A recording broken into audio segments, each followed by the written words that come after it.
बिस्मिल्लाहिर्रहमानिर्रहीम। अस्सलाम वालेकुम दोस्तों, बिलाल कॉन्सेप्ट्स में आप सबको खुशामदीद। आज हम जिस ऑर्गेनाइजेशन के बारे में बात कर रहे हैं वो है ECO यानी कि इकनॉमिक कोऑपरेशन ऑर्गेनाइजेशन। इसके जो मेंबर्स हैं वो देखें। सबसे पहले ये देखें कि 1985 में बनी थी ये।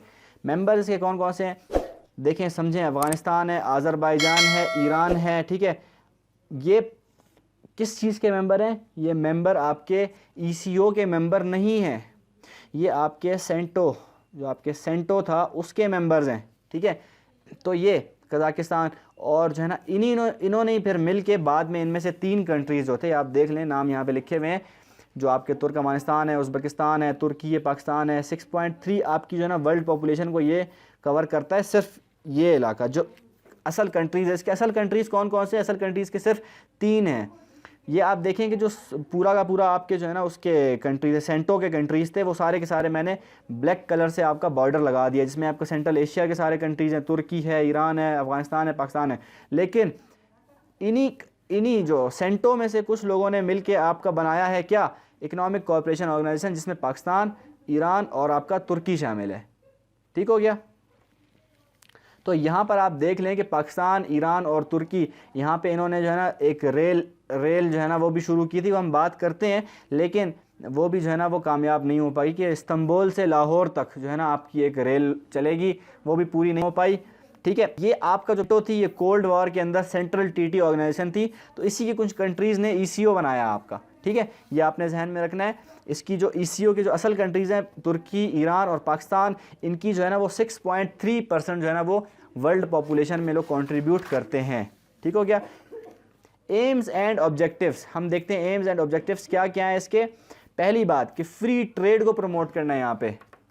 ठीक है, फ्री ट्रेड की यहाँ पे पॉलिसीज़ लगानी है। जो ECO के कंट्रीज आपके तुर्की, ये याद रखना है, तुर्की, ईरान, आपका पाकिस्तान। ठीक है, यहाँ पे फ्री ट्रेड होगा आपका।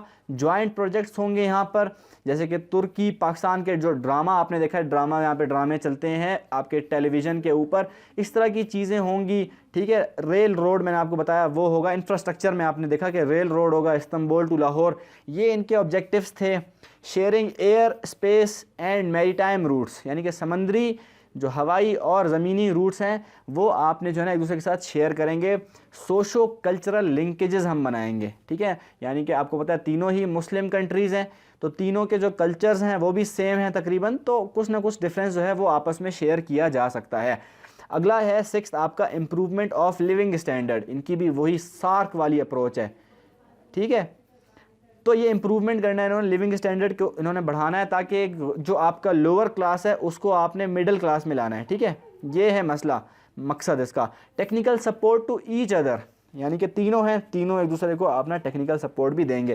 Planning and development of the region, ये इन्होंने बात की कि प्लानिंग भी करनी है। पिछले सार्क ने नहीं की थी, सार्क ने कहा था प्लानिंग व्लानिंग के ऊपर उसने बात नहीं की थी, डेवलपमेंट में खाली बात थी। इन्होंने प्लानिंग भी कहा है और डेवलपमेंट भी कहा है। प्रॉब्लम्स क्या है यहाँ पर देखते हैं। शिया सुन्नी टसल, आपको पता है पाकिस्तान और जो आपका ईरान है उसमें शिया सुन्नी टसल चलती रहती है, तो ये एक बहुत बड़ा मसला है इस रीजन के अंदर। करप्शन यहाँ पर बहुत ज़्यादा है, जो है ना आपको पता है ईरान में भी है, पाकिस्तान में भी है, ये तमाम चीज़ें हैं। लैक ऑफ फंडिंग है, फंडिंग है ही नहीं, वही बात हो गई। फंडिंग का तो सब में ही है ना मसला। ठीक है, स्मगलिंग होती है यहाँ पर, आपको पता है ईरान से पाकिस्तान में स्मगलिंग होती है। प्रॉक्सी वॉर्स होती हैं, अफ़गानिस्तान का और ईरान का आपको पता है, मिडल ईस्ट में सीरिया में उसका जो है ना मसला है, आपका जो यमन है उसमें आपका जो है ना मसला है, तो पाकिस्तान के भी फिर इस तरह से रोल आ जाता है। पाकिस्तान ऑब्वियसली जो है ना सीरिया में भी उसका कुछ ना कुछ मसला रहा, जो है ना वहाँ पर भी उसने सीरिया के अंदर भी जो है ना वो पार्टिसिपेट किया, और यमन के अंदर भी उसने पार्टिसिपेट किया। ठीक है, तो ये प्रॉक्सी वॉर्स भी यहाँ पर चलती रहती हैं आपस में ही। आप देखते हैं तुर्की को, देखते हैं तुर्की का भी सीरिया के अंदर जो है ना वो रोल है। ठीक है, तुर्की चाहता है कि जो है ना बशार अल असद ख़त्म हो जाए, लेकिन ईरान चाहता है कि बशार अल असद रहे। तो इस तरह से ये लोग आपस में एक दूसरे के साथ जो है ना फड्डे भी हैं, लेकिन जो है ना फिर भी इन्होंने एक जो है ना ECO बना ली। फिर यहाँ पर USA रोल हम देखते हैं कि USA का जो रोल है पर्शियन गल्फ़ में, ठीक है, वो भी है यहाँ पर। ये भी एक बहुत बड़ी प्रॉब्लम है, क्योंकि USA जब आ गया यहाँ पर, तो वहाँ पर लाजमी बात है USA अभी जो है ना खेल खेले तो नहीं आया, वो वहाँ पर कुछ उसका मकसद है, चाइना को काउंटर करना है, तो ये यहाँ पर आया है। सीरियन क्राइसिस की हमने बात नहीं की। सीरियन क्राइसिस एक बहुत बड़ा मसला है यहाँ पर, क्योंकि सीरियन क्राइसिस में आपको पता है बशार अल असद की हुकूमत है, वहाँ पर काफ़ी फड्डे चलते रहते हैं, वहाँ पे लोकल जो आपके डोमेस्टिक डिस्प्यूट्स हैं वो बहुत ज़्यादा हैं आपके वहाँ पर, तो एक मिक्सचर है बिल्कुल। वो करंट अफेयर में हम सीरियन जो क्राइसिस है उसको डिस्कस करेंगे तो हम खुद देखेंगे कि सीरिया का कितना बड़ा मसला है, ठीक है। तो यूएसए का भी रोल आ गया पर्शियन गल्फ में, ये भी एक बहुत बड़ी प्रॉब्लम है, क्योंकि तुर्की ईरान, आपको पता है ईरान की बिल्कुल भी नहीं बनती यूएसए के साथ। और आपका जो 9th प्रॉब्लम है वो ये है कि इंडिया ईरान टाइज़, ठीक है।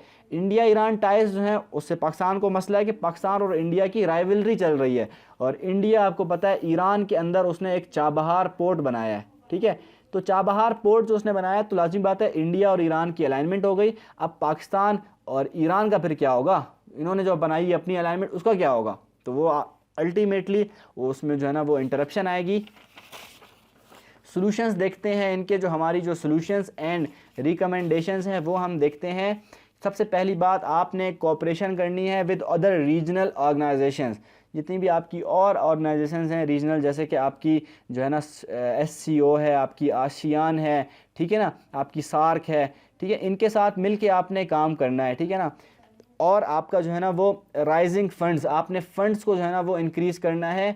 फिर आपने बिल्डिंग ट्रांसपोर्टेशन लिंक्स आपने बनाने हैं, क्योंकि जहाँ आपको मैंने बताया ट्रांसपोर्टेशन लिंक्स होंगे, रोड्स होंगे, रेल्स होंगी, तो इससे ट्रेड में भी आसानी होगी, कल्चरल शेयरिंग भी हो सकती है, ट्रैवलिंग भी हो सकती है, ट्रांसपोर्टेशन, सब मामला हल हो सकता है, ठीक है। रिलीजियस हारमनी पैदा करनी चाहिए ईरान और पाकिस्तान के बीच में, शिया सुन्नी कॉन्फ्लिक्ट्स को ख़त्म करना चाहिए।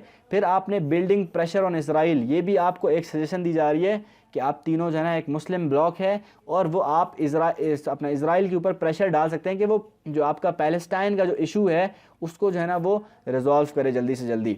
Road to Russia and cars, ये एक अपॉर्चुनिटी आ गई पाकिस्तान के पास कि आप रशिया और कार्स यानी कि सेंट्रल एशियन रिपब्लिक्स को भी यहाँ पर एंटर कर सकते हो और उनके साथ भी प्रोजेक्ट्स आप बना सकते हो, ठीक है।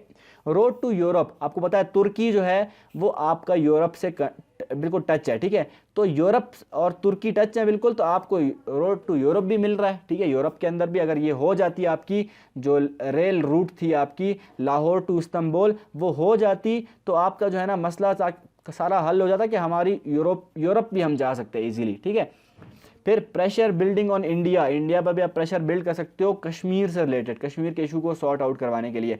रोल इन इंटरनेशनल पॉलिटिक्स, आप लाजमी सी बात है एक मुस्लिम ब्लॉक बन गया और आपको पता है दुनिया के अंदर और भी ब्लॉक्स बने हुए हैं, तो आप जो है ना कम्युनिस्ट ब्लॉक से आपका कैपिटलिस्ट ब्लॉक है, तो एक इस्लामिक ब्लॉक भी जब आपका बन गया है तो लाजमी सी बात है कंपटीशन बहरहाल शुरू हो गया, तो पॉलिटिक्स भी आपको मिल जाती है इंटरनेशनली, आप पॉलिटिक्स भी कर सकते हैं, ठीक है। World peace through Islamic ideology, आपको पता है इस्लाम की एक बहुत जो है ना गलत पिक्चर जो है ना वो लोगों के जो है ना वो दिमाग में है, उसको ठीक करना है आपने, इस्लाम की जो पिक्चर है उसको करेक्ट करना है और इस्लामोफोबिया जो है ना इस इशू को आपने रिजॉल्व करने की कोशिश करनी है, क्योंकि एक मुस्लिम ब्लॉक है ना, तो मुस्लिम ब्लॉक के फिर वही इस्लामी काम होने चाहिए, पता चले कि भाई ये इस्लाम को डिफेंड कर रहे हैं, इस्लाम ही की आइडियोलॉजी को लेकर ये लोग चल रहे हैं, ठीक है। तो ये थी हमारी जो है ना वो वीडियो उसके ऊपर, आपकी इकनॉमिक कोऑपरेशन ऑर्गेनाइजेशन के ऊपर। तो हम जो है ना मिलते हैं अगली वीडियो में, हमारे चैनल को सब्सक्राइब करें, वीडियो को लाइक करें, इंशाअल्लाह ताला अगली वीडियो में मिलते हैं। अल्लाह निगहबान।